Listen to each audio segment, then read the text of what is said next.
Dahil natapos na ang second week ng 2024 PBA Philippine Cup. Halina't pag-usapan natin ang player na gumawa ng hindi matatawarang marka sa nakalipas na isang linggo, at hinirang na Player of the Week dahil sa malaking impact na nagawa niya para tulungan ang kanyang team na mag-top sa standing. Pero bago ang lahat ay humihingi ako ng suporta na paki-subscribe ang ating munting channel para maging updated sa ating mga bagong upload. Tara game! Robert Bolac NLEX Road Warriors. Kapag fully unleashed ang isang certified gunner, ay talagang mangangibabaw ang isang Robert Bolac na magbibigay ng solidong numero sa points, rebounding at assists.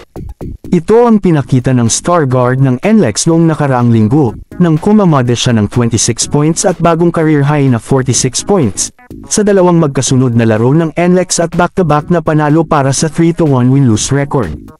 Naibalik ni Bolac ang Road Warriors mula sa 10 points down nang magtala siya ng 16 points sa fourth quarter at buhati ng NLEX sa 96-93 win laban sa Meralco noong Miyerkules. Makalipas ang 3 araw, ang dating San Beda standout ay gumawa ng pinakamataas na scoring output ng isang local player sa Season 48.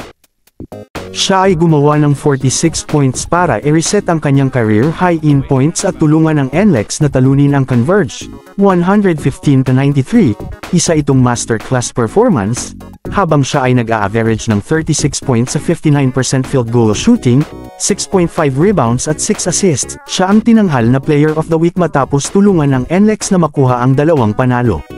Matapos ang short stint sa Japan, ang Ormo Plate native na si Bolac ay nasa scoring tear. Siya ay nagtatala ng malalaking scoring output sa kanyang pagbabalik sa PBA.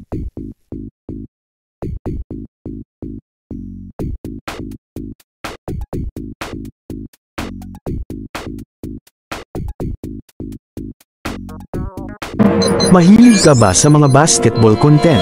Baka pwedeng pahit ng subscribe button para updated ka sa tuwing may bago tayong upload. Salamat hanggang sa muli.